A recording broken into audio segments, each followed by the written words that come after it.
Hello, hello, hello, and welcome to the Deadpool podcast. I'm one of your co-hostesses, C Diesel. This is To hostess. co-hostesses. Yes, sir. Co-hosts. hmm First. To my left, I have Mr. Lelouch V. To my right, I have Professor E. King of the Comics, Ethan Murphy. How y'all doing, my brothers? Good. Not too bad. Too bad. It's a good day. You know, Not too bad. Yeah. getting ready to talk about some stuff that I've got a lot to say on. So I'm looking forward to it. Right. Now, keep in mind, we're not talking about Nope today, but Oh, I know. We're not talking about Nope. You smoke with everything at this point. Yeah. I never know. Why is it? If I have something to say, is negative? Like I can't say good things. A lot of good things. That's not. are you asking us or asking yourself? Yes. They're just you got bad things to say. Why is it? No, we just give you a hard time. We're giving you a hard time, buddy. We're giving you a hard time. I'm doing well too. I'm wearing all black in LA, which is not a good combination, but other than that, I'm doing good. How you doing, Brody? I'm good, man. I'm in my new digs, same digs, new setup. You know, some feng shui is good. Your boy's eating healthy again. It's the whole thing. Life's good. I can't complain. Life's good. Right on. Let's go ahead and get a chance. If you could, anyone in the chat to spell feng shui properly, we will send you a pass to Dev's room. We will not. No, we will not. I like these. No. I was misinformed. Yeah, let's get into it. We'll send you the full key. Today, let's get into the first topic. Something that I'm very passionate about. If you see my little avatar below me, you can tell that we're gonna be getting to Beware My Power, the new Green Lantern animated movie that was recently released. We'll do it. So this is what we're covering all the for the show for the show today. So for those who are wondering, this is what we'll be talking about for all of today. Yeah, we'll be covering Beware My Power, the Gray Man, and we're gonna be doing our top 12 anti-heroes. It says 10 in the thumbnail, but it's clickbaity. So usually top 10s are clickbaity. So I go with top 10s, but you've been got. Yeah. But it's from, we got a comment here. Oh, that's streaming. Never mind. But getting into Beware My Power, obviously for me, this again, for people that are watching, this is spoiler reviews. So I will give you guys like a second to click off if you don't want to hit the. We are doing spoilers here. Okay. Oh, yeah, I am. Yeah. Just real quick. When did this? No, I mean, no, I'm just. When did this come out? Tuesday. It was Tuesday. Early this week, yeah. Okay. So I guess that's enough time to. Then it's like free everywhere. This spoil. If you can, again, allegedly sent y'all a link. Allegedly. It's out. He said it's free everywhere. I know that. I know they're not saying that. At this point, I don't know if they can. These companies do a terrible job at making sure piracy is not an issue. Allegedly. We're starting off at a great foot. By the way, all of us paid legally to watch this. Let's just say that up front. Yes, we did allegedly. Yeah. So obviously, whoever created this, like the people that took part in making this film, were obviously big fans of Jon Stewart and not only the character of the comics, but as well as the animated series Jon Stewart. If you're watching this, you'll see a lot of the characters and villains that he fights throughout the movie are characters that have big arcs of his in the animated series. So Kanjuro is in there. Oh my God, Buddy with the third eye. I can't remember his name off the top of my head. Yeah, but these are all characters. It's like he was bigger or thicker sometimes. Does his size change? No, I think you may be thinking about Starro. Well, I think he does grow at some point in the episode because there's a whole arc he has where he's fighting that guy because he's tricking the people into thinking it's an oasis and it's really a cult and it's a whole thing. Because y'all can correct me. Yeah, I know. There was in season 2 of Young Justice, there's a part where another big pink guy with like a kind of a mohawk type of thing with a third eye is fighting against the team, and it's like a little like a flying like diamond thing that's talking to him, or not diamond, like a little flying droid that's talking on behalf of him, and that's basically Mongol. No, not Mongol. Mongol was in the episode before for like War World on a planet, but this guy doesn't talk at all. This pink guy doesn't talk. He has a little droid that does the talking for him. I'll find the clip. I know who you're talking about. Yeah, so that's not the same guy then. No, that's not the same dude. Okay. It's a whole thing with that guy. Okay. I wasn't sure which Okay. But yeah, even down to Sinestro. If you watch Static Shock, he had a big thing with Sinestro, with Green Lantern made an appearance in that show. So pretty much all the villains in this are people that Jon Stewart, Green Lantern, had a big thing with in the other animated series that he took part in. It was dope. I think they did it right by him. I think in regards to development and even showing the different aspects of him being a military veteran, being a strong black man, I feel like all these things were represented in this movie by this character. The one weird thing I will say in regards to the origin story is for people that don't know, it was like a weird combination of like Jon Stewart's origin and like Kyle Rayner's origin. So again, because I know Kyle's a little different. Yeah. So again, spoiler alert, but the character Parallax, the I guess the asterisk, the entity of the yellow fear that resides in the it was residing in the Green Lantern Battery, but now in the Yellow Lantern Battery. In the comics, Howard Jordan originally didn't get possessed by entity. He like went crazy because everybody in Star City or Coast City was murdered, and then he like recreated it, and then the Guardians like chastised him. Then he proceeded to murder everybody. He went Wanda. Yeah, pretty much. Yeah. And early in the comics, like when that originally happened, he just took on the persona of Parallax. It wasn't an entity. And then when Jeff Johns got a hold of it, he created all the different entities, and Parallax took him over. But in the original comics, once he became Parallax and murdered everybody, Kyle Rayner was then introduced to help combat Parallax and that whole thing. Right. So they kind of like combined those two stories together, which it was cool. It was cool. So the thing about it was they had, like you said, they combined those two stories. It was a lot of characters. There was a lot of characters, and I think one of the reviews I saw before, the infamous one from IGN, the biggest thing it said that Stewart kind of got put into the background because there was so much else happening. The first thing was there were so many other characters that literally got more screen time and talked more than he did. And the other thing was that there was a big war going on that didn't really involve him. He didn't really have any investment in either of these sides. I was going to say all of these things. It's like he's barely in his own movie. He's barely in his own movie. So I love the beginning, the first, 10 minutes or so, where you see him actually fighting in the Afghanistan war. Yeah, you actually see him actually what it's like for him to be back in the States dealing with that kind of grief. That was great. And even throughout the film, I really like Jon Stewart as well. But it was a little almost distracting seeing so much other stuff happening, and Jon Stewart's kind of just like there in a way, as opposed to actually having it. And I get we've had so many. The bigger event isn't even like regarding Green Lanterns at all. It's the Ranians and the Thanagarians. Was like, why would you have that and this and what's going on in Oa at the same time? It's a lot. And and because the Green Lanterns actually, or the Oa is destroyed, and essentially the Lantern Corps is gone. And I get the idea of having the stakes or the impetus that he's the last lantern. That's an interesting idea, but it's kind of a lot of story. As I was watching, I was like, my God, things kept piling on. It was what they call in writing you don't want to do the and thens, you want to do the but. And I kept doing and then this happened, and then this happened, and then this happened. It's like, okay, that's a lot of. I'm trying to get my bearings. And one other thing I mentioned yesterday. One last thing I'll say real quick. They did the cardinal sin of having characters when they meet not talk. So when Jon Stewart shows up on the watchtower, he's like, "Hey," and they attack him as opposed to saying, "Who are you? How'd you get here?" They just attack right away.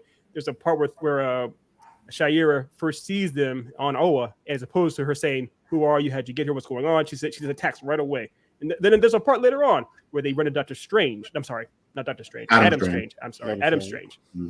As opposed to a conversation or whatnot, they start fighting again. It's like, you guys. I get you want to have action scenes, but without any dialogue, it just seems like people just flying off the hook. Right. Some of it I feel like fits. Again, obviously with Shaira, I feel like it fit more just due to her nature of being like extreme. Like even in, like after that happened, they made it a point to like have her say like, "I fight first, ask questions later." Like I just hit shit. Which is fair. That's fair. If it was just her scene on Oa, yeah. So it was the third time it happened in the movie, and it's on the Oa movie. Yeah. What I thought was going to happen is really weird. I thought they were building up. There's a particular arc outside of the Emerald Twilight thing, which was the Parallax thing when he killed the Guardians and shit.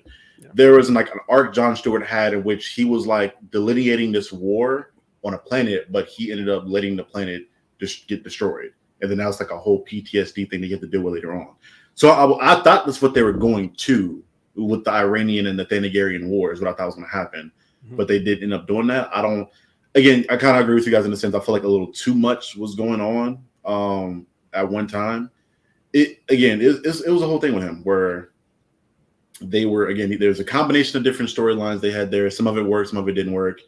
And then they did a little too much. Even with all the characters, like, although I liked there were so many villains, I feel like there were too many protagonists. Like you could have just kept it to Shire and Oliver. I think Oliver served he was like a perfect plot device where he could like show him how to use the lantern ring and it was plausible. Yeah. And Shire made sense because she was like gave you perspective. I think Adam Strange was kind of out of place. I agree. You could have rewrote that to not have him there. Yeah, it would have been great. I completely agree, Dev. And Otis, I don't mean to cut you off. You want to say something, but it would have been. They have what they call the golden, the rule of three. The rule of three. You see it in anime like crazy, in movies like crazy. But basically, you oftentimes will have a two male characters and a female character. Like Naruto is a good example. Jujutsu Kaisen is a great example. Three works really well. It just does.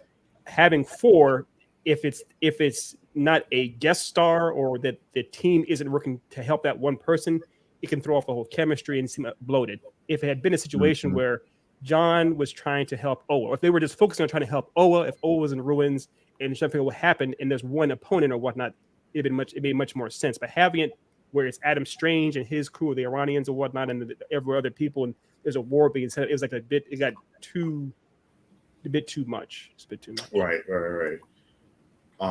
It was weird. Plus, the last thing I'll say in regards to a negative thing I have, and I guess a critique, they like depowered Parallax to the fucking crazy. He's a god. He literally is a god. Wait. Granted, he's dude that had his ring for one day is able to first overpower Parallax and then out Green Lantern Hal Jordan. Make that make sense. Please make that make sense to me. I can't. I literally can't. I can't remember because even in like Emerald Twilight, if you read that, if I remember right, Cal didn't like beat Parallax. Parallax kind of just went off and did his own thing. Yes. And then like he killed himself by like going into the sun or some weird shit like that, and then became Spectre. That was a whole weird shit. Yeah. Like for the fact that he like Parallax himself single-handedly demolished all of Oa and the Guardians, and now you have the guy coming in. Which it's a comic, you gotta have like plot armor. I get it. Sure. But then he like had telekinetic control over rings that weren't his, which even in Parallax, that didn't make sense for Parallax because even in the comics, like he just picked them off of dead bodies. He didn't like, which I thought back in the day, I was like, shouldn't those rings on those dead bodies have gone somewhere? I mean, the comics, shouldn't they have gone to somebody else? Why are they still there? You've established this rule? I don't know why, because like even if you read Emerald Twilight, there's like an iconic cover where like he has. That's what you see him all the rings. So he like killed them. They should have left. They should have left them. Well, you can catch them. Like they've shown in different instances of the Marvel comics where you can catch the rings before they leave and like trap them somewhere. But real quick, just to address what Chris said, for work for Game of Thrones, the start of the Battle of the Bastards. That's an interesting scenario. I'm trying to think of the four he's talking about, but it's more or less when you're saying the rule of three, it's like for an ongoing story or series. So I don't know which four there were in the Battle of the Bastards in particular. I think it was maybe Sansa. And the three siblings and then Jon Snow. Was it the three siblings and then Jon Snow? Yeah, but Arya, the redhead, and then Arya wasn't at the Battle of the Bastards. Sansa left. It was pretty much just Jon and then the Onion Knight that were in that battle. I thought it's not because in the beginning of the show they had like all four of them around for like an episode or two, right? No, Arya wasn't there at all. Arya comes back later. They don't see Arya till later until the next season, I think.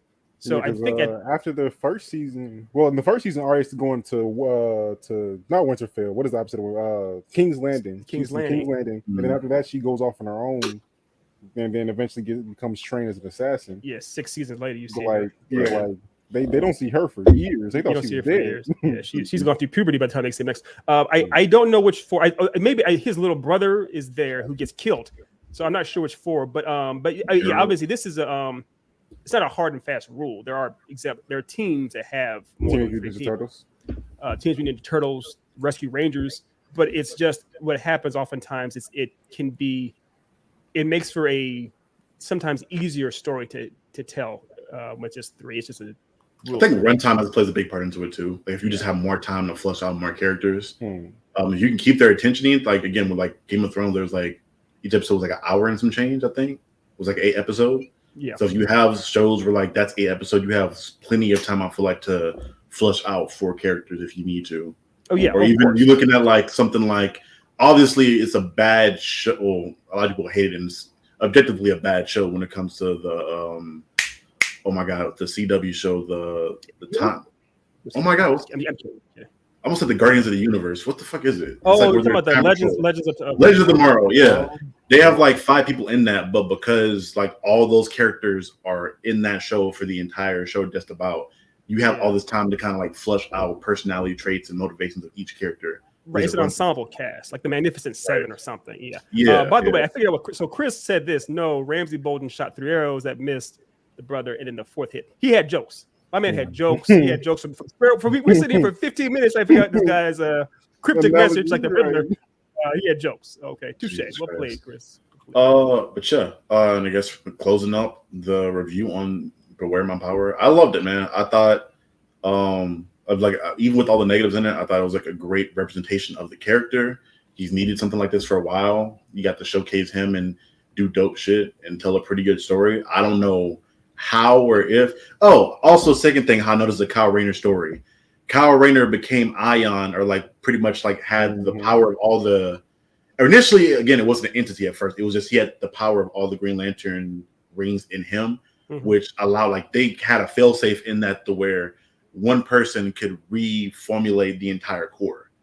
So they gave that responsibility to him. So that was a whole nother thing. So I don't know in a sequel what you even do at that point. I guess you kind of have. You think it's getting a sequel? I'm pretty sure it's getting a sequel. I'm pretty sure. What up, Craig? How you doing, brother? How you doing? We've gotten like they had a whole animated universe with like DC shit where a lot of them were flopping. They were still pumping out those sequels. I don't think he'll get a sequel. I think he'll return as the Green Lantern in other movies, like another Justice League movie or whatnot. I don't think it'll be another specifically a Green Lantern movie with just him.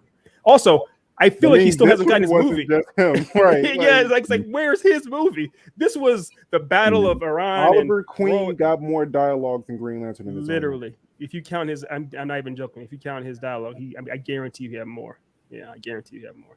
But yeah, we got to move on though. We got to keep the show going. Yeah, sir. What up, Greg?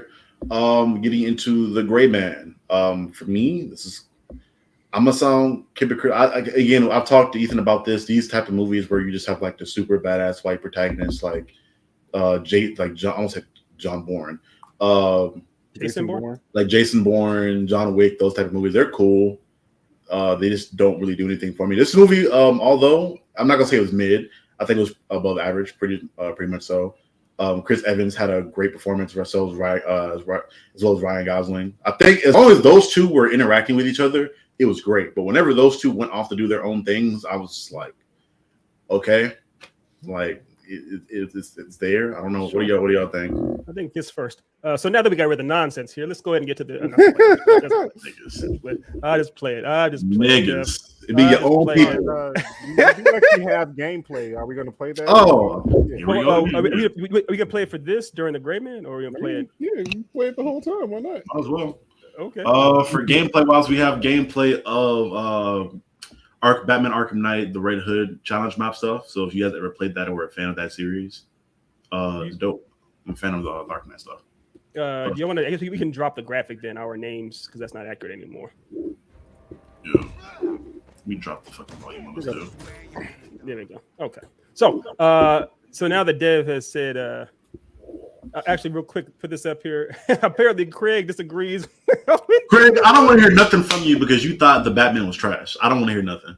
But real quick, just to back up, Craig, I understand that Dev. This isn't Dev's kind of movie. Like he's never seen John Wick or doesn't like John Wick. That's fine. But this is anything but mid. This is a Otis knows my single favorite genre is buddy cops. This movie actually does have buddy cops. It ends up happening between Ana de Armas and Ryan Gosling. Mm-hmm. I very much see Ryan Gosling's character compared to Chris Evans' character, kind of like a Batman and Joker scenario. They very much are kind of like the yin and yang opposite, but they both are kind of both anti-heroes in their own right in a sense. I had a blast with this. The movie's action was undeniable. The dialogue was fun. The action was insane. This movie, I do like the spy genre a lot, but the last James Bond movie was a bloated, kind of a lackluster mess that focused a lot more on his relationship with someone he shouldn't be with, and the antagonist was forgettable at best. This movie did everything right for me. So I watched it already like 5 times, and I'm sure I'll watch it again. So yeah. One of the other quick side thing. Yesterday we're talking about the game Army of Two. They paid a weird little homage to Army of Two where it had these guys using blast shields coming out, and another guy was firing behind him. I was like, "Oh, it's Army of Two." That definitely did happen. Skull mask on. With the skull, actual skull mask on and a hoodie. So yes, that's dope. That's dope shit. I actually like even the song that played when that was during that scene too. So, anyways, but that's my take real quick on the Gray Man. Yeah. Otis. I agree with E. When it comes to the action, it was beyond top tier. This is some of the best action I've seen in a movie in a little bit. The Russo brothers really know that people like that knife fight in Winter Soldier, so they said like, we're just gonna throw that plus 10 in the movie on repeat. Like, just more knife fights. Right. This time, Chris Evans was on the other end of the knife fights because he had the knife for himself. I think Chris Evans was a phenomenal villain. I don't think he could have played that much better than he did. I think it was a great pair. Like going into what E was saying, I think it's a great parody between Ryan Gosling's personality and Chris's, because I mean, the Ryan Gosling was pretty much flat the entire movie and was the perpetual straight man. Yeah. While Chris was like, "Yeah, I'm going to have fun with this, bro." Like he in the middle of a fight. Like I know E mentions it all the time, but this is one of my favorite moments. Is he took off his shoe, puts it back on, and like, all right, let's go. Like, who does this? Who does? But even the better part too is to get. I may interrupt you. Oh, I'm sorry, but take a step back. Is that he's wearing loafers? Who wears loafers with no socks on in a fight with your shirt tucked in? It's like, good gracious, man. Like, so it's just so many choices. It's all choices galore. Right. The dialogue, I will say one good thing I will say about the movie, the fact they have that witty banter dialogue they usually have in MCU movies and it's done really well. Yeah. Like I can remember when they first met in person, he's like, "You must be Lloyd." He's like, "How could you tell?" The white pants and the fucking stash. It leans Lloyd. Yeah. Right. It was cool, but the one thing that was just tough for me was like the action was great. I'm not gonna say the action quality was bad at all. I feel like it wasn't really directed, if that makes any sense. Where the movie followed the script of like Lloyd chases him to the spot, he fights a bunch of dudes, then he hides. Finds him, fights him. It's like it was the same sequence every time, and in every stop he would have, he'd only get like a small amount of information. Well, even then, like the whole plot and know what's on that ship by like halfway through the movie. So that point, he's still playing cat and mouse. It's just like a driving force behind the movie. Yeah, I see what you're saying. That reveal, I think the reveal of what was on that ship happened a little too early, because at that point it's like, all right, all the big luster and like mystery is kind of taken out of it. It's more like this repetitive game of cat and mouse that doesn't really have a lot of differences in it. It's like Lloyd or people show up in a spot, John Wick Jr. gets out of it, happens again. It's just like cat and mouse, but like kind of overdone. Yes. Yeah, I feel you. If they would have like cut one of those out, I feel like it would have been better. But like by the third time that happened, I was just kind of like, okay, he's gonna kill these guys, get away again, and then I don't know. Maybe I'm thinking about it too hard because of the type of movie it is, but that was just something that, for as long as it was, I was just like, okay, we could have. I mean, but when the premise of the movie is for Chris Evans' character to track down the other character, like he's gonna try to find him and catch him. Like it's almost a cat and mouse. That's literally what kind of. It literally was, like right. But for that to happen so many times, though. Each encounter is different, though. Like the first, I mean, as Chris just chimed in, he hasn't seen the movie, so I won't give his spoilers away. But the first encounter, he's basically in one position and he has to escape that. Next encounter, they're basically, it's a whole squad of people coming after him. How can he escape that? Then the encounter after that is my favorite thing of all time. It's a 2-on-1 fight. How they get past that? And then the next encounter is them assaulting the castle. So it's kind of like the scenarios aren't the same. Sure, they do have the cat and mouse game is repeated, but each time it unfolds differently. To me, the scenarios are the same because the only thing that changes is the amount of people he's fighting at that point. But I can't think of a lot of differences people essentially every time for them to be able to encounter each other in the first place. Like, I mean, he's dealing with different groups of people governed by the same guy with the goal of catching him and getting that chip back to the CIA. Like, right. And also, it does involve a chase scene that happens. I mean, there's sometimes there's weapons, sometimes it's just hand-to-hand fights. It's an action movie. There's only so many different things you can put in an action movie for it to still be an action movie. And that's why I was like, I think it ran a little too long. I think if you cut out one of those interactions and then you just kind of get to that last part where he's going into the final act where he fights Chris Evans in that final fight, I'm like, perfect. Now, to me, that would have been like the movie didn't need to be like an hour and a half long. I feel like I just felt like it ran too long. That's just fine, me. That's fine. The one thing I will say, the fight again, like I said, the fight between Lloyd and Agent 6 were dope. Like I feel like those fights to me provided differences. Where like one is a chase scene, the other one's like a knife fight, and the last one, like whenever they encountered each other, it was dope and refreshing. Yeah, no, especially because you had that dialogue between them, and you like the band. Plus, there was like this weird like side plot that came out of nowhere with like his abusive father. That didn't come out of nowhere. It opened with it. Did it? Because I thought they opened with him in prison. Right. You know why he was there. Right. Like, yeah, I get the backstory with his father is the reason why he was in prison. Yeah. That's not a random thing. That's not a random at all. Did they discuss his father in that first interaction when his handler first met him? Did they discuss his father? They discussed his father, kept it a secret. Like, what is intrigue? It's building intrigue. Right at that point, who cares? Because at that point, they revealed what happened. Like, I just think more than halfway through the movie. Towards this because it has you may want to watch the movie. More than half. I like Chris Evans. I don't like Captain America. He wouldn't know what I wasn't the villain in this one. Real quick, we have to address what Craig said. My man Craig said, "Can I mention how Alfre Woodard is such an underrated actress?" Yes, you can, because she is. Alfre Woodard is fantastic. She's not in the movie that much. Spoiler alert to Chris, but when she shows up, and she's fantastic. There's a moment where it's not a spoiler, but there's a moment where she says, "Let's not get sentimental." He puts his hand on her hand. She moves her hand back and smacks his hand. It's like and I laugh. It's a great moment. Oh, he's my baller. So yeah, she's great. She's a baller. Another thing too, my man, same woman who played the mob boss on Luke Cage. Her presence on the screen is magic every time. Yes, she was in the MCU as the mob boss in Luke Cage. No, actually, she was in the MCU. She was just a random woman that had her son murdered because Tony saw her in Civil War, and then she's also somehow I forgot what is her now. It's Mama something. I thought of Luke Cage. Yes, I can't remember. I cannot remember her name. Craig, what's the name? The mob boss name? Sure. It was cool. It was cool though. Yeah, it was a solid movie. It's like a solid 7.5 to me. Oh, okay, that's still a good score then. Yeah, it's not a bad movie. I enjoyed the watch. I just think it went on a little too long, and then some of the plot points took a little. I feel like it ran too long, and some of the points that they were trying to get to took a little long to get to. Let me ask you a real quick question, Deb. Real quick, what time did you see this movie? I literally rewatched it today at like 2 o'clock in the afternoon. The first time you watched it, what time was it? I started it like at 8, and then I rewatched because I only watched 15 minutes of it when I first started because I went to sleep. And I started back. I just watched it today. I'm coming off a fresh watch today. No, I feel you. But I think you may have also been under. If you started watching it at 2 or 3 today, before, and our show started at like 5:30, you're also under the gun. If you're under the gun, or if you're tired watching a movie, it does affect how you perceive it. That's all I'm saying. I was fresh. I got my breakfast in. I got my lunch done. I was fresh watching this one. Okay, all right. Real quick. What would you give this movie? If I'm giving it a score, I'll probably give it like a 7.5.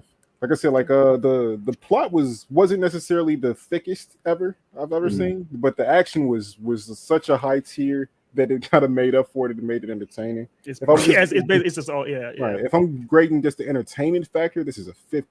But actually grading as a movie, it's a 7.5. All right. I would give it a solid 9 because the actual dialogue was good. I actually did like the characters, like Alfre Woodard, Billy Bob. Obviously, Chris Evans was unforgettable. He's like pretty much like the Heath Ledger Joker to this guy's Batman. And the action was top tier. End of the Armas is adorable yet awesome badass. It was fantastic. They had amazing not one-liners, but they had amazing like callbacks and like bits between the two of them, throwing loaded guns and different things like that. So it's I really enjoyed it. I know the MacGuffin device went long, and the plot isn't like Otis said. The plot's not that thick, but what the parts that did work about it really worked about it. Right. So this makes me wish you would have had Hydra Cap in Marvel. I probably would have liked him a lot better if he was just a villain. I was like, the whole time was like, is he gonna say Hail Hydra at some point? Like, I feel like he's gonna come. But, what if he did? What if he did say that? I'd be like, what the? I would laugh, but it'd be like, honestly, that would have like moved the score up like 7 points for me. This would have been a 14 if you would have said that movie.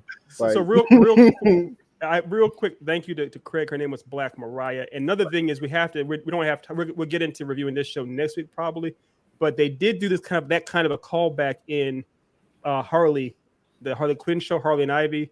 There's a part with Batman and Catwoman, and it's like, oh, they very much are doing the Hail Hydra kind of a thing. So, but anyway, you want to review that next week?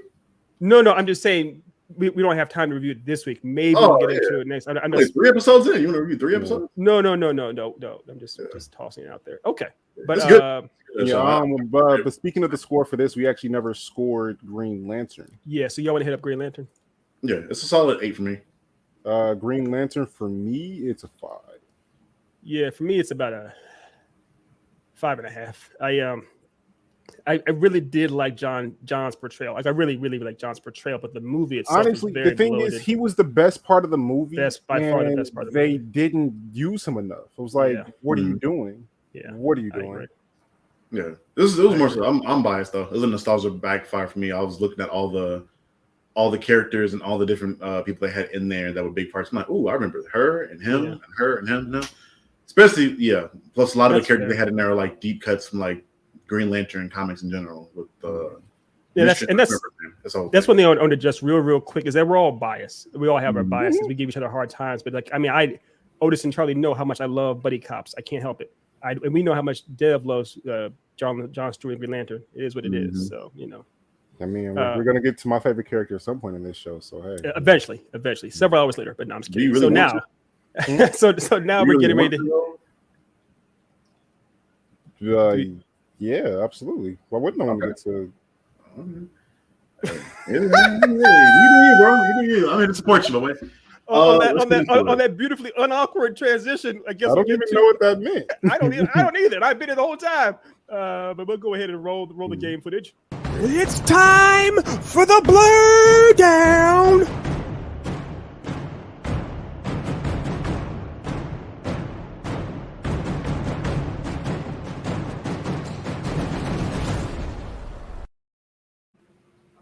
I can't ever have this nigga Ethan whisper in my ear ever in my life. Because I have headphones on for that, and I'm like, what the fuck? So wait, before that, you were planning on having whisper something? You beat me to the punch. I was like, wait a minute. I mean, I'm leaving it up to it. If it happens, it happens. Before that, it happens. My man is open. My man is open to all kinds of things. Okay, fair enough. So where we're doing this again is no king shame. No king shame. I mean, but what was it that Stan said the other day? Talking about what did he say to his lady? But never mind. Don't get Stan beat up. Don't get that. Yeah. I'm gonna repeat that. But where we're gonna do this is we're gonna do from top to bottom. So it'll be Otis, Charlie E, Otis, Charlie E. Okay. All right. And so the number, and we're doing our bottom first, then our top one. So number 4. All right. So Otis is number 4. Anti-hero is Billy Butcher. He's a fairly new one to me because I didn't read the boys comics like my counterparts here did, but man, just seeing the things that he will result to do on screen, to the where he will go to take down Homelander, I love it. He's a fantastic character. He's half of the action in the show. Him and Homelander together have some of the greatest chemistry I've ever seen, and yeah, I'm a big fan. But Butcher is definitely on my fandom with this series. Yeah, he's amazing. Now one thing I will say is, and Dev can back me up, his character in the show I think is a much better developed and obviously portrayed character. Carl Urban's a great actor, but the way that he handles him, it's not just a over the top mongoloid being stupid. He actually has motives. You do see where he's coming from. He has a tragic past of sorts, and then it gets worse and worse. And his motives are clear, and he is trying to keep things together as best he can. But he is a quintessential anti-hero. His methods are extreme and are unorthodox, but I love it. And in the past season, I won't get into too many spoilers, but in the past season, you saw what he would be like if he had a power, and you also see, and you see what it does to him, and they explore it. Kripke explores it so much better than the comic ever tried. So it's dope. Like him as a character makes me. I know they've been trying to stray away from like the comic stories in general with the show, which you kind of like severed that with the most recent season. But the epilogue they have for the comics, I really want to see that fully adapted on screen because it showcases Butcher and like his psychology and like his backstory and stuff a lot more. And I feel like just like it's dope. It's the best way the end of the show is flip on his head. That character's dope. That character's really dope. That's fair. And now getting into fair and dope, another one of my favorite characters, but actually Dev's number 4. Mm-hmm. Clayface. For most people, you probably scratching your head, but for people that don't know, like some of the most recent Batman comics, Clayface comes over to the light side of the Force and becomes a member of the Bat family officially. Yes, he does. And there's a bunch of dope stuff. I think the character's cool. The tragic backstory of him being that actor and having gone through that grotesque transformation. To me, like redemption is really dope. I'm not gonna say I wish a lot more of the Rogues Gallery would have redemption arcs, but that's the one thing I like about Batman's Rogues Gallery is like a lot of them aren't just pure evil for the sake of evil. They're all just like tortured. In regards to Clayface, Mr. Freeze, a lot of characters are just like their psychology is so twisted and they're tortured people. And I love they may not walk through the door of redemption, but I like always being the possibility of they could choose to do better, but they can't because their psychology won't let them. Right. Or even Poison Ivy isn't evil. She's motivated. She's trying to take down another evil, but she's doing it in a weird way. You could say she's an anti-hero too, in all honesty. Right, yeah. All these recent runs. It's dope. I think outside of the Joker, like most of the Rogues Gallery has either like worked with Batman in some capacity over time, or they Joker's worked with him in some. Joker has too. Yeah. Right. So it's been dope. Him. And recently we in the infamous Batman Unburied, we had the Riddler. Spoiler alert! Teaming up with them. So yeah. This is the main one. If you watch Gotham, it's similar shit. It's dope. Oh fuck! Like his Rogues Gallery is dope. Yeah, and for I love Clayface. I was unaware of Clayface until the Batman animated series when I was a kid. And I remember those episodes with Feet of Clay, right, Dev? That's the episode. Yeah. That 2-parter for Feet of Clay. I was like, this is just like it's literally one of the things that made me want to become a writer. Was that how well they portrayed a tragic villain? So yeah, I love Clayface to pieces. That last scene with the TVs where he's like fucking like turning to whatever it was tragic and it's fucking dope. Tragic. And then the reveal to Batman is like he was an actor, so he probably was giving me a show, and like sure enough he was. So yeah, and then moving on to my number 4. One thing I'll say real quick again, we have to try to keep our list so we each have different ones. Up front, Dev did take half my list, so some of my top 4 aren't necessarily my top 4, but they're still amazing ones. Okay. Whenever you're ready, buddy. There it goes. Ada Wong. Okay. Ada Wong. I love me some Ada Wong. I love her to pieces. Ada is my single favorite. Is a palindrome? Is that the word? When it's the same word forward as backwards. Her relationship with Leon is just like fantastic because Leon tries to be the Boy Scout on some level, and she's essentially his personal Catwoman. She's a person who tries to tempt him to do so many different things. She's super sexy, super capable, and it's just fun to watch them interact. It's fun to watch her in a world full of super zombies and monsters, and she's still always cool. She wears a dress most of the time. So I got a question in regards to the dress specifically for you, E. Please. Who wore it better, Ada or Alice? Is there a mute? Obviously it was Ada. I do think that was meant to be an homage to Ada in those movies, earlier Mila Jovovich movies, I think, but I don't know for certain. But yeah, she looked good in it too. She may have one of the best when keeping her buck. Boy, I don't know. I don't don't know. know. Ada wore the hell out of that dress. Alice was okay. Ada's my girl. Ada's my go to pieces. And for spoiler alert for that Resident Evil series on Netflix, if they get a second season, I guess she's supposed to show up, right? Oh, that's how it seems. Yeah, they had her name in a folded up piece of paper, so we'll see how that turns out if they get the second season. If they get the second season, yeah. So we'll see. So that's my number 4. Now moving on to Otis East, number 3. What you got for me? The Crimson Crowbar, my nigga. Hey. The guy in the game that we're watching on screen right now. He's honestly one of my when I discovered the term anti-hero, because I didn't always know what that was. This was the first one that I recognized as that. And I've always enjoyed Jason Todd's character. Like I like how much of a loose cannon he is. I think he actually has like a very well-rounded personality, and I enjoy seeing how unstable he is when he has to be next to the quote-unquote king of the stability in Batman. Oh, that's not true.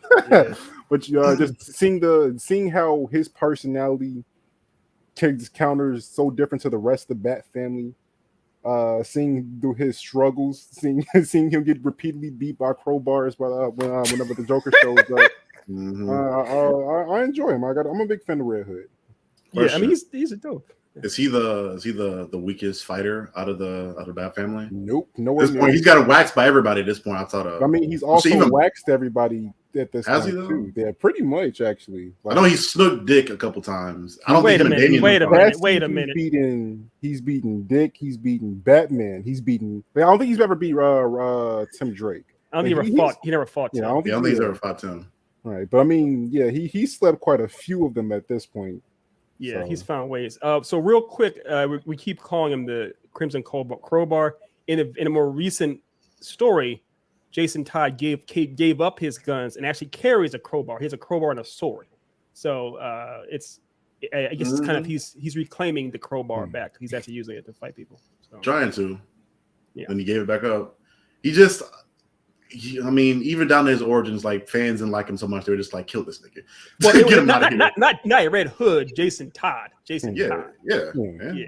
Yeah. And I second what Otis was saying as far as it's a fun contrast to all of especially watching him as an adult. Seeing all the other all the other Robins that are kind of like more pious and loyal to Batman and kind of following the rules, which don't make sense in the world of Gotham. Jason's kind of calling him out for his bullshit. It's like, this is dumb. What are you doing is insane. You're allowing this nonsense to keep happening. The Joker's running amok because of, we aren't putting him down. So it's I do like that the grown Jason in Red Hood actually is the worst version of Damian. He's a very loose version of Damian. Yeah. So he's cool. I just it's more so I guess the issue with the people they had tell his story. He just never develops outside of that ego and hubris. It always whenever he gets fucked up or he's in a trouble or in a situation, it's for the same reasons. He underestimates his opponents and jumps into shit head first all the time and gets fucked up. I think you need to read a little bit more of him recently. The most recent one I read was the Red Hood and Outlaws thing. The way that and the recent shit with the 3 Jokers. But even in those stories, he gets to get saved a lot. Even Barbara, he was trying to. I think him and Barbara had a thing slightly in that.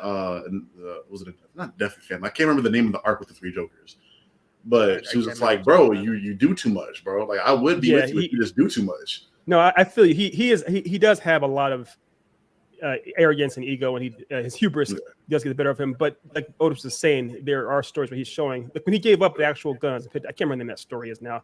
When he put down the actual guns and picked up the actual crowbar, ironically enough, and started carrying batarangs in his belt and his holsters.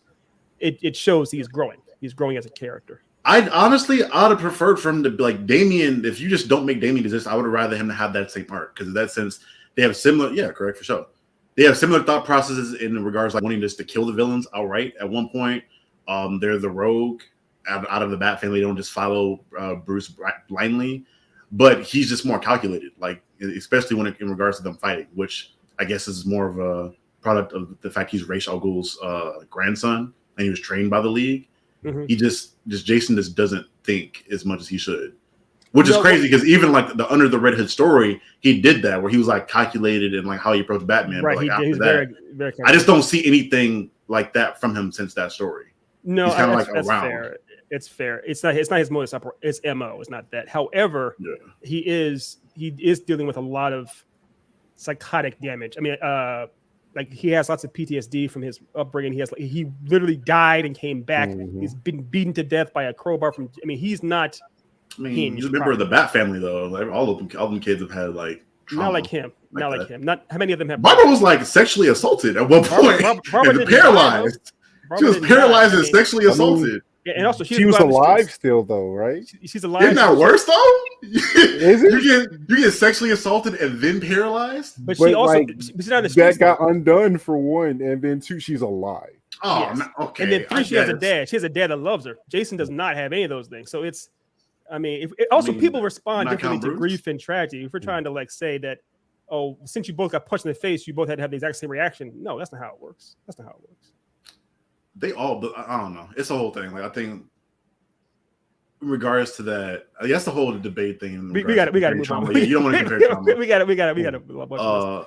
That's weird. That's Again, the whole this thing. is Charlie projecting because we shit on his favorite movie earlier. It's okay. We know. Yeah, exactly. That's my favorite movie. It's your favorite dude. Your favorite character, right? Your favorite character. Hey, all I'm saying is, obviously, this nigga can't get the carry his own projections. book. It's okay. They always got to pair him with 15 other people. Moving on. My number 3. I'm sorry, no, I'm Charlie.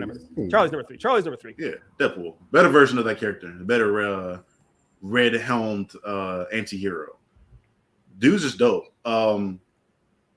Even again, granted, even his original origin story, like he wasn't a jokester, he wasn't breaking the fourth wall. I think a lot of people fell in love with the jokester version they developed with him. And the thing with him that's cool is that they're able to do so many like off the wall, like weird stories, and usually those stories are dope as fuck. Even down to the Deadpool kill. I think my favorite run from him is when he kills the entire Marvel universe, where like he literally is like on such a rampage. The villains like Doctor Doom, the Kingpin, they're committing suicide because they don't want to see him in that story. Like they were jumping off buildings and shit. Remember, he was doing that. I can't remember exactly. Was he doing that just to appease death because he fell in love with death? Is that what it was? No, that's what it was something weird where like there's I can't remember this character's name off the top of my head, but it's like a miniature mind control. It was an X-Men villain pretty much, and he took Deadpool hostage and like fucked with his brain, and somehow showed him that he was in a different, like he saw our universe essentially, and his whole plan of that entire thing was like to kill everybody so he could cross over into the real world. Okay. And at the end of that comic, he like got into the real world and then killed his writers. So it was like a weird story. So meta, it's like what? Yeah, it's a bit too meta. But okay. Yeah. Deadpool has always been dope. I mean, Ryan Reynolds has embodied him pretty well on screen, even though his movies are mediocre. But like the portrayal of Deadpool has always been phenomenal. He's been a crowd favorite since he's been on main screen. He's the reason why I actually enjoyed what was that X-Men Legends that he was in the first one? Wolverine Origins X-Men. No. I was talking about the video game. The Spider-Man game? Yeah. No, he's in X-Men Legends 2, yes. I believe. X-Men Legends 2. That was my first introduction to him. And ever since he's been amazing. I mean, they can't really say too much bad about him, rather than like gotta make better movies on screen. Just gotta fix that. Yeah, I agree. I like the character Deadpool. What's fun about him is he is so different than so many other superheroes. He came out in the 90s, obviously Liefeld and them created him to be kind of a satire on superheroes, even to the point where he's commenting on the pouches that they have on their uniforms and everything else. So it's fun to have. You had to have some of those kind of characters sometimes to shake things up and remind people to stop being so serious and set in their ways about things. And I'm sorry. No, I think also the way that Ryan Reynolds is the same thing with Robert Downey Jr. with Iron Man, is that Ryan Reynolds is more Deadpool than Deadpool ever was, and that's kind of that's how we all see him. Absolutely. Yeah. So yeah, he fits it so well. He fits it so well. And real quick, to go back to Craig, because Craig wanted to obviously have a little bit of time. So he says Jason Todd has an ancient soul sword called Bloodblade. He was stabbed by it, and it didn't kill him because he is not evil. It's just logical. Okay. So he's pretty much saying that Todd isn't evil. He's just Has he ever been looked at as an evil character? I don't think he's ever been evil. I think so. What arc is that from? Because I feel like that's so like they had been an arc where they were like making him like pandering him out to be evil. I guess I can't remember any arc in which they like they always like told him like, hey, like you're not wrong, but you're handling shit the wrong way. Well, that's the thing is that Batman is always scoffing him and always telling him you're not doing the right things the right way and kind of tries to ostracise him, almost make him seem like he's evil, and he carries guns, but it's he's not evil. He's he's just extreme. He's very much like Punisher. He's anti-hero. That's the point. Okay, so moving on to my number 3 this time for real. Another dude that is very much in the same vein as Deadpool that just doesn't give an F. Also, he's fought Deadpool in the Marvel vs. Capcom games numerous times. Mr. Dante Sparta, aka Michael Jackson. I pulled this clip myself, but the so why are you asking a question? You said no, I love Dante. I mean, original Dante, not that DMC emo thing. I don't even know what that was, Otis East. But the original Dante, he also came out at a time for Capcom when the Capcom games were struggling, and originally it was supposed to be. I believe that the setup for it was more or less it was a Resident Evil game, Resident Evil like 4 whatnot shell they were using, and they changed it over to Devil May Cry, and they weren't even sure they would really work.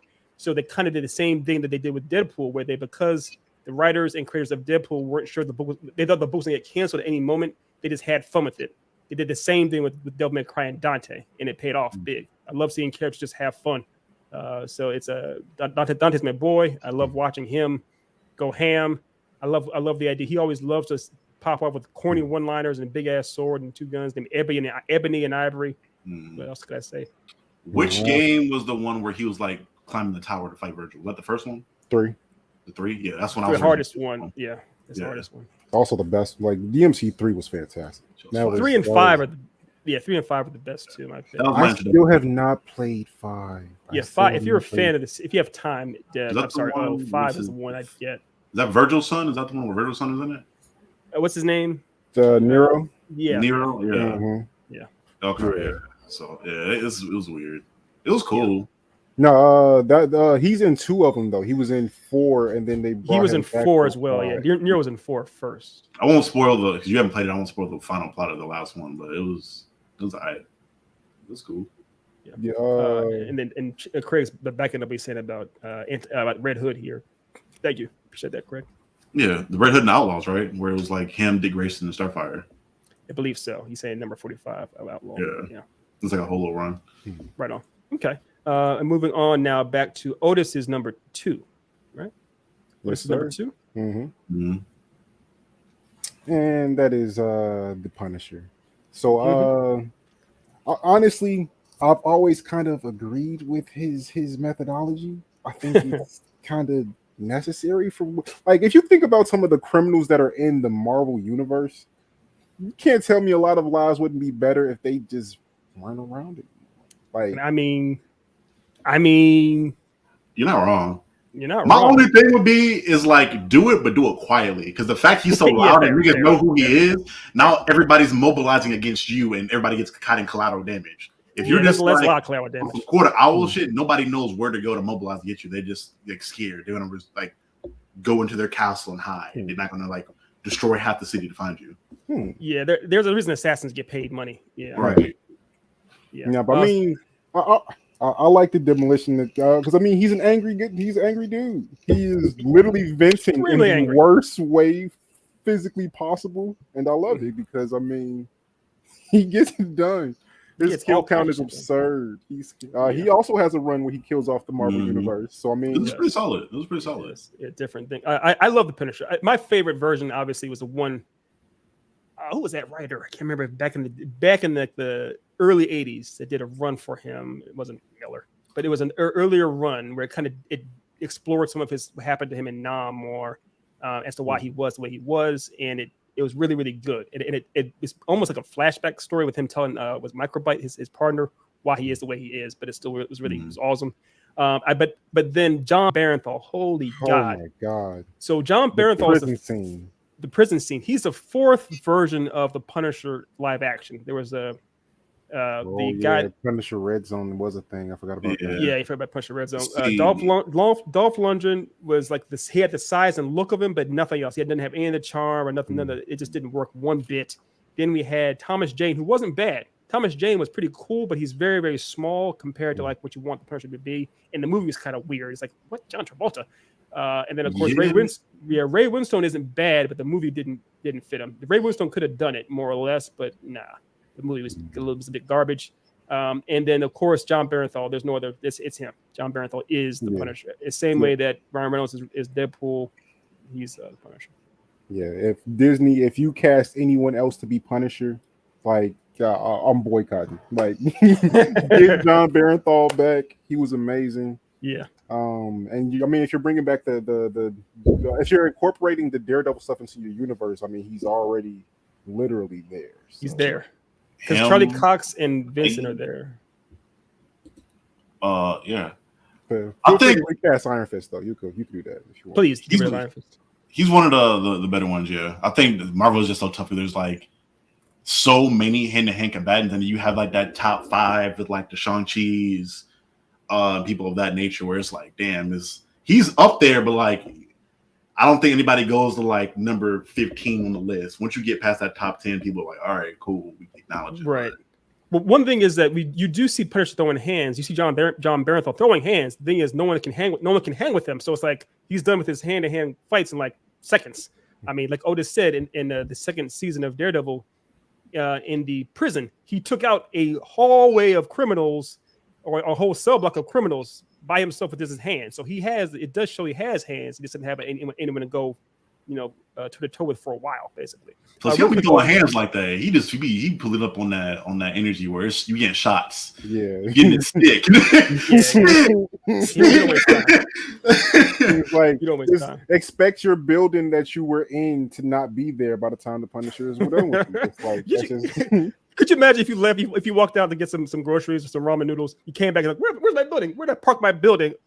It's crazy. Real quick, your boy Craig is wanting to know, Otis, Punisher over Red Hood? Only because Punisher has the excellent portrayal from Jon Berenthal. He puts me above some stuff from Red Hood. If Red Hood gets a nice live action thing, he might come up a couple levels. But right now, just Jon Berenthal is that who guy. You casting?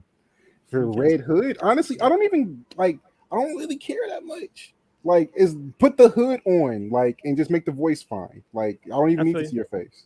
I feel you. That'd be dope if they did that. It actually went that way. You don't even need to see his face. That'd be good. I did like Jensen Ackles' portrayal of him in the animated movie. Killed it back in the day. That was dope. That was fire.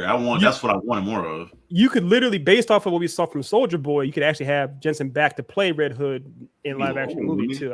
He'd be a older Red Hood, but hey, he got the energy for it. You see what he's doing with Soldier Boy. Yeah, you see what he's doing with Soldier Boy. Yeah, I agree. Okay, so now we're moving on to Mr. Wilson's number 2, right? I don't remember what number 2 was. Oh yeah, the Huntress. Oh my God, what's her actual name? It was she's Italian. Helena Pierce. There it is. Again, we talked again. I was technically another member of the Bat family. Technically, like the redheaded stepchild. She's dope, man. Like almost in akin to Punisher, where like she's usually like amongst the cast of like, all right, if he's murdered 50,000 people, just put him down. Like, there's no point in sending them back to Gotham to come right to Arkham to come right back out. Right. Obviously, a lot of reason I fell in love with her was due to the animated series with Justice League. Of course. Her and the Question interactions were dope. Even because I know they had like a whole arc where like she was literally again like the redheaded stepchild of Justice League, where they were like she was around and in there, but they were not fucking with the way she handled things because she was trying to put people down. Wasn't the main dude that killed her family in the anime, was that Tobias Whale? Or who was that? The gray skin. Yeah, I believe. Yeah, it might have been Tobias. Yeah, it was. Which is wild. That's dope. But yeah, she's dope, man. Another dope. But she spared him in the series, though. She didn't kill him in the series. Yeah. Another dope hand-to-hand combatant. You see her like going hand to hand with Black Canary, another underrated hand-to-hand combatant in DC. And she's like always going toe to toe with her and a lot of other people on that tier. Obviously, she's not like on like Lady Shiva level or like anyone of that nature, but she about that. She about it. So I'm gonna say a controversial statement. Maybe my favorite episode of Justice League Unlimited is the episode where it's Shayera, Huntress, Vixen. I can't remember the fourth one. And is it Black Canary? Where they taking on Wonder Woman? They all had to fight her in those death battles. I think it's Black Canary. You didn't think it's like okay, yeah, you're right. It's Black. Oh, you're talking about in the Fight Club thing where they like hit Fight Club. Yeah, it was her, Black Canary, Vixen. Oh my god, Shayera was there. Yeah. Remember, Wonder Woman was like dismantling, destroying all. Yeah, like she was dismantling. I love that episode because it's fun to see like how would humans. I mean, it's kind of like the boys in a way. How do mortals deal with a god? And to see that Huntress was clever enough to cry. I mean, she was basically Batmaning the situation, calling the shots at it. To answer Craig's question, yes, that shit is. I mean, Otis doesn't think that Ace Vane's funny at all. I love them skits. Kill me. The question ones are hilarious to me. This nigga, I think he was talking to Superman, and he was like, "What's your power?" Just like asking questions. He's like, "That's not no damn power." He's like, "So why you put why your hair look like oiled up thigh ass?" It's the whole thing. I don't know. That shit was funny to me. That's we call that our Charlie break there. Yeah. I'm not the only one. I ain't the only one. No, you ain't the other one. That's why I fucks with Craig. No, Craig is right. I'm glad Craig likes that episode. Yeah, I mean, Ace Vane is a popular dude. He's got a lot of fans. I just don't think he's funny. That's fair. I guess on that note, moving on to my number 2. Selena Kyle. Yes, sir. Selena Kyle is one of the OGs, man. She's been portrayed obviously countless times on the big screen, but I believe she is in the first issue of Batman, the original Batman comic book, and she's more or less somewhat of a villain. But even from the beginning, she had a story to her. She was a street urchin that was abused and had was homeless and everything else, and she managed to take all that nothing and make something out of herself and become a very resourceful, amazing combatant. And also thief, and someone that Batman himself has trouble keeping up with. I love the idea too that she has become. There's a royalty or regalness to her. She's not like so bitter and broken that she just walks around with her arms folded and is like an asshole. She carries herself well, and that's I love that about her. All right, to me, she's more hero than anti at this point with all the arcs recently they've had. Or at this point, at one point, she's literally in the Bat family for a fat ass minute. Just, like saying to people, I'm like, weren't you a burglar at one point? You just like don't steal shit no more. I think she just sneaks out during the day to steal shit because you can't sneak out at night because Batman's there. Well, we gotta. You know what he's not doing. Well, have you seen Harley Quinn? Maybe he's trying. He's trying. It's yeah, but I love Catwoman. Real quick, let me ask y'all this: who is y'all's favorite like portrayal of Catwoman? Either big screen, small screen, animated, whatever. It's probably got to be was it Cree Summers? I think that voiced her in the animated series. Is that Cree Summers? It was not you mean the original animated series? That wasn't Cree Summers. Yeah, the original. I can't remember who it was. The original black animated series. It was a original animated series. It was a white woman. Cree Summers typically does black characters. Was it? She did somebody. It was my favorite Catwoman. I don't know if I have one. I will say, old girl, was it? I must have Michelle Pfeiffer, the white lady from the Tim Burton one in the leather. Yeah, that's Michelle Pfeiffer. Hey, I ain't gonna lie. Your boy saw that. I was like, I like girls. No, she's. If we're going just off that, Halle Berry's my favorite then. Yeah. No, we're not. No, it's the portrayal, not the person. Halle, yeah. She wore that outfit. She wore that outfit. But that as bad as she was, that movie was worse. The game was dope, though. The game was dope. They made a game? Yeah, it's an Xbox game on the original Xbox. If you get a chance, check out the Metacritic score of that game. It's like -4. But the my favorite portrayal of her is Zoe Saldana.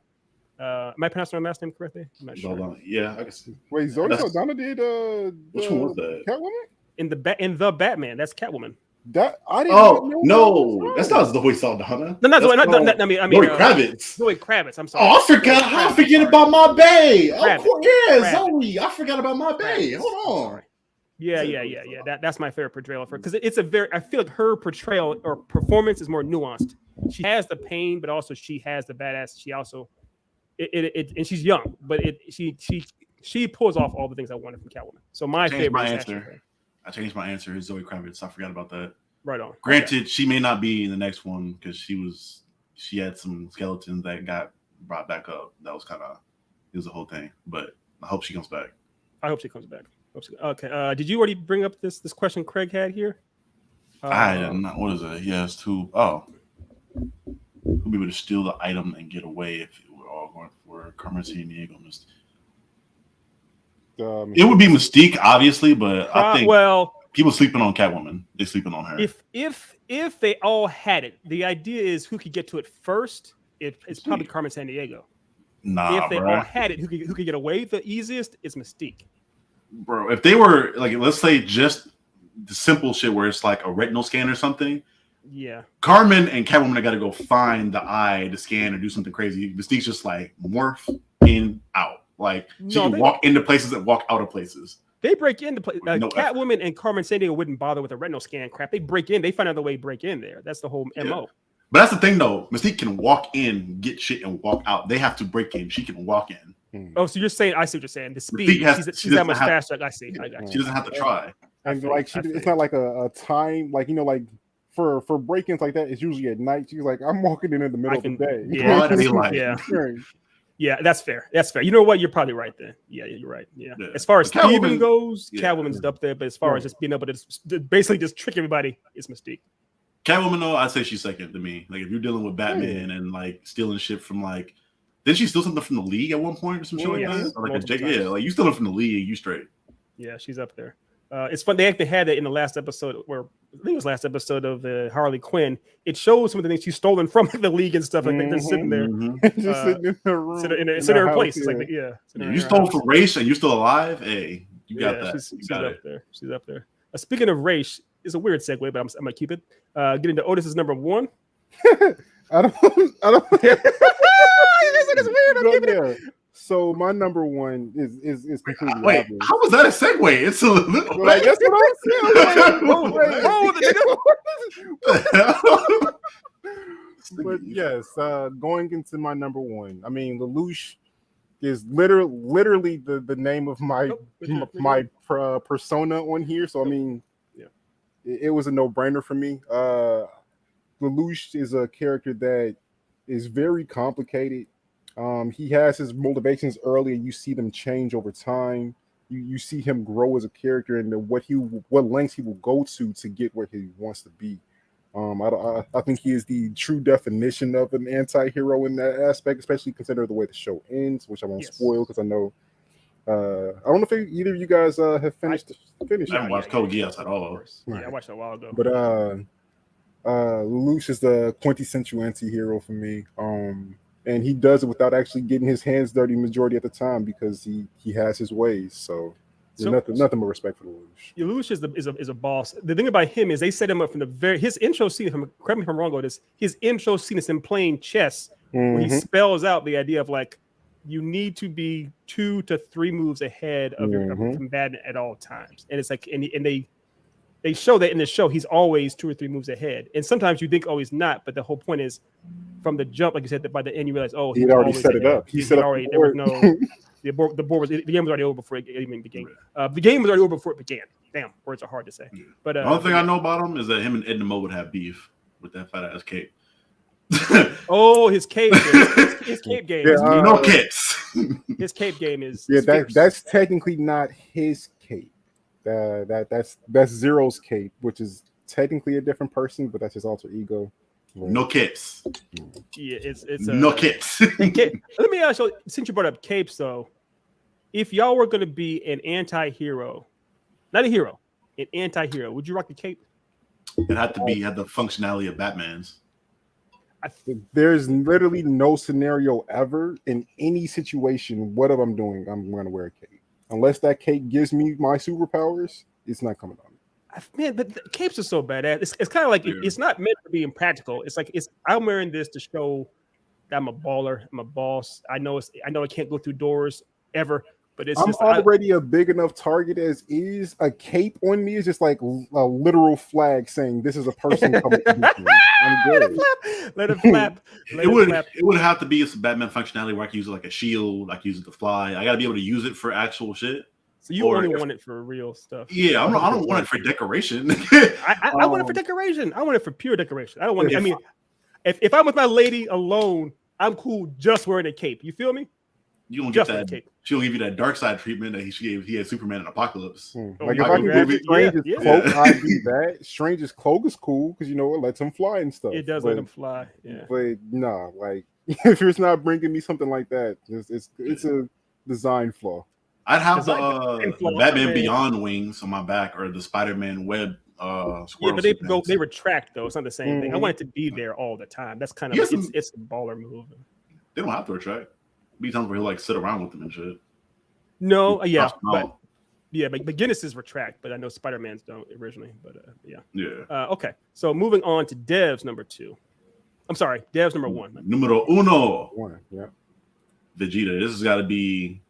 I can't think of any other anti-hero that has the hardest like 180 like turn than Vegeta, where you go from like a literal genocidal like Nazi where you're pulling up the planets, fucking people up, and then blowing the planet up, and then you're like defending in the planet for the rest of your life. At that point, you like become a fucking father, like this safe, soft father, where you're like don't want nobody to even look or touch your wife a different a wrong way, or you gonna even if it's like God pulling up and putting hands on your wife, then you're like, nah, G, you can't come here and do my fuck my shit like that. Yeah, I wouldn't say he's soft. You say he was soft. I wouldn't ever say he's soft. But yeah, Vegeta is the you seen GT? Where he's taking his daughter on shopping? I'm gonna pretend that don't we're gonna let that go. We're gonna let that go. He had a mustache, bro. We don't. It was fucking mustache and a flat top like Lance Reddick in Resident Evil 8.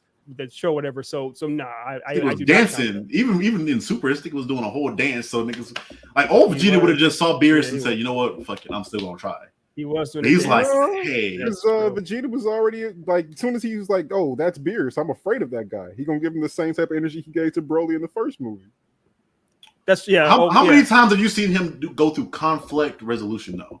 But Broly, he was like, all right, he'll just murder me. Frieza, he's like, I know he's stronger than me, but I'm gonna try.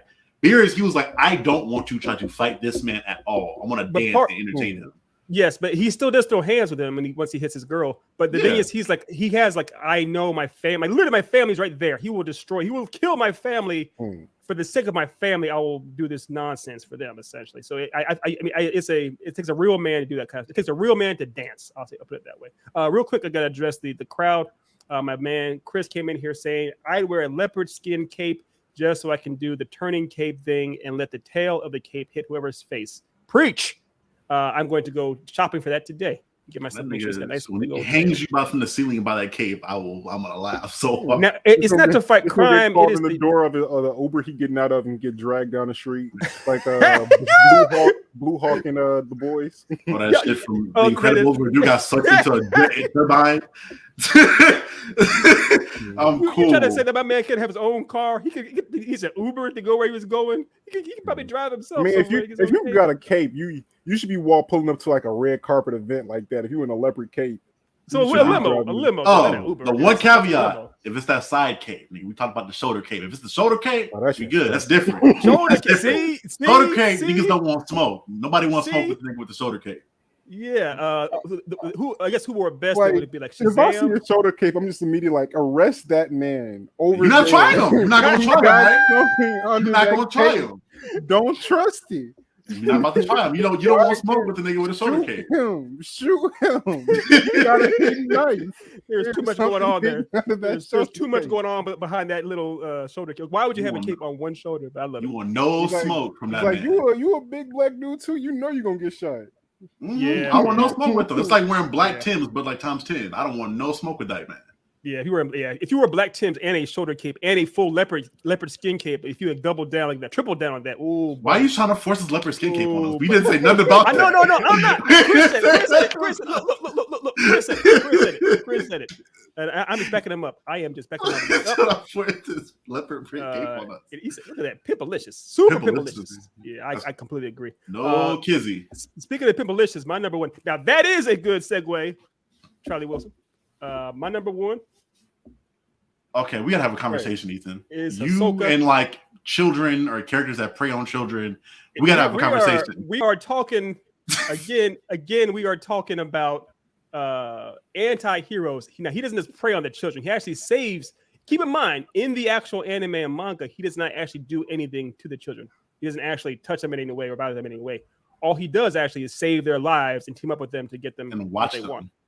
You might watch them. Predator, Ethan. He may. Hey man. I'm not here to judge. I am literally not here to judge what people do in their own time or in their own Niggas quarters. super R. Kelly. No. Again, R. Kelly actually did stuff. My man doesn't do anything to anybody. All he does, he literally saves Gunn and Killua's life when they're trying to get up there. Correct me if I'm wrong. Correct me if I'm wrong. Yeah, they're trying to get up in that tower to protect them so he can try to get them as strong as possible so he can have fun killing them later. Exactly.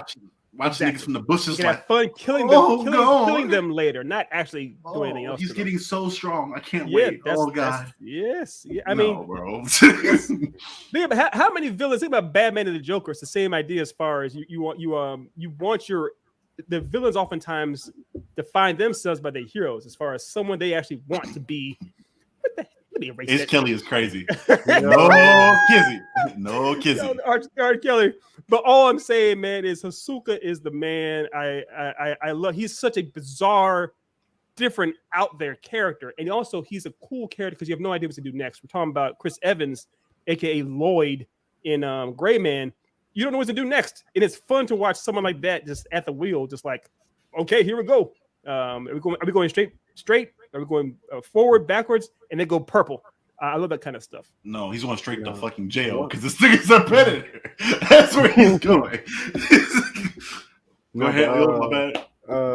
I'm just thinking back to some of Hisoka's best moments. Like one of my favorite moments for him was in the York New City arc where the troops are investigating to see like what's going on.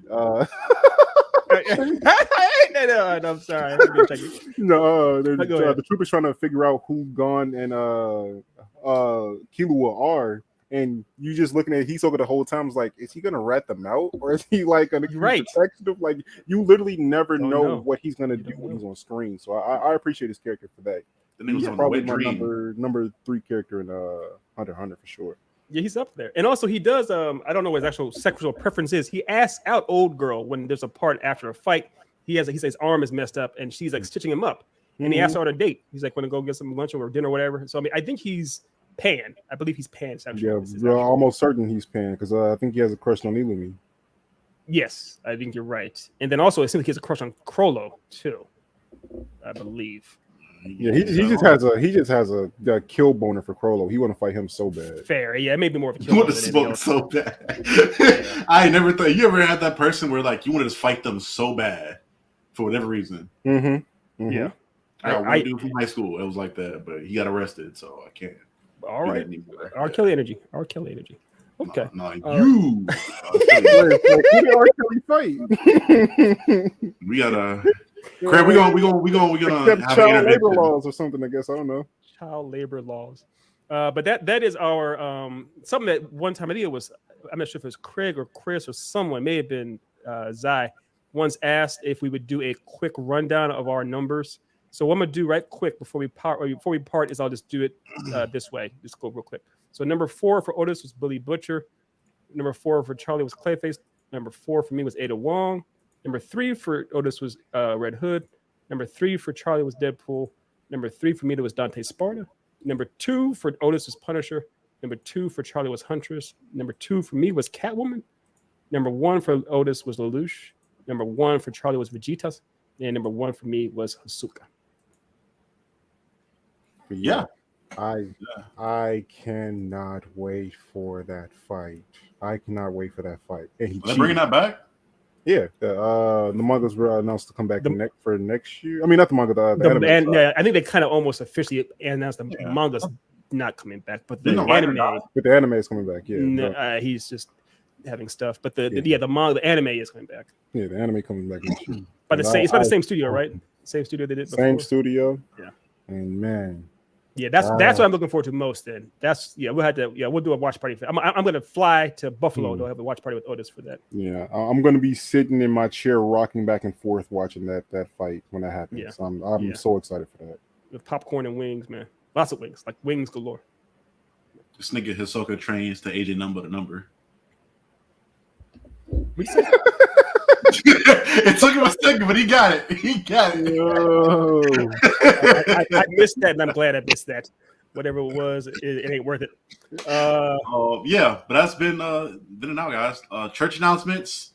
Obviously, again, if you're watching this on any other platform, we would appreciate you guys if you go over to our YouTube channel and give us a quick sub there.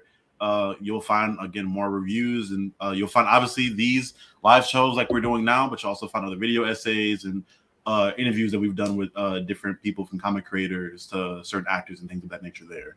Also, if you guys want to support more Black creators and entrepreneurial endeavors, our boy Otis here and our friend Stan has their comic Briarlands that is out, and you can find that at echelongnnovels.com. Also, we'll say we have who's somebody put a comment down there. Yeah, Spawn and Constantine.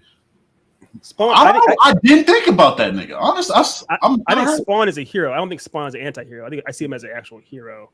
He's more of an anti-hero than most of the anti-heroes we had on these lists. From keeping the book.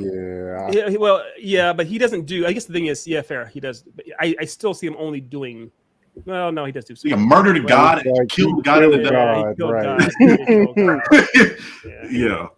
Yeah. Also, last but not least, we'd like to officially announce that we have partnered with Echelon Novels, me and my colleague Jeffrey. Yes. And we have our book, The Son of Shaitan, is now. Ta-da! We have that underneath Echelon Novels. That'll be coming to you guys very soon.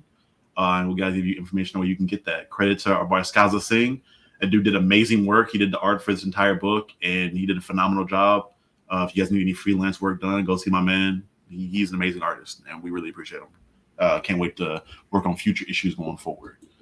And also the last. I'm sorry. Go ahead, Def. I'm sorry. No, I don't have anything else. Oh, the last church announcement was, of course, if you yourself are an aspiring comic book creator and you're not sure how to get going, what to do with that, feel free to hit me up at Echelon G Novels, and we'll get you straight. So yeah. Yeah. So again, thank you guys for tuning in. We appreciate your support. We hope for your continued support, and we will see you guys next time on the Then and Now podcast. Ahsoka. Houdini. Yeah.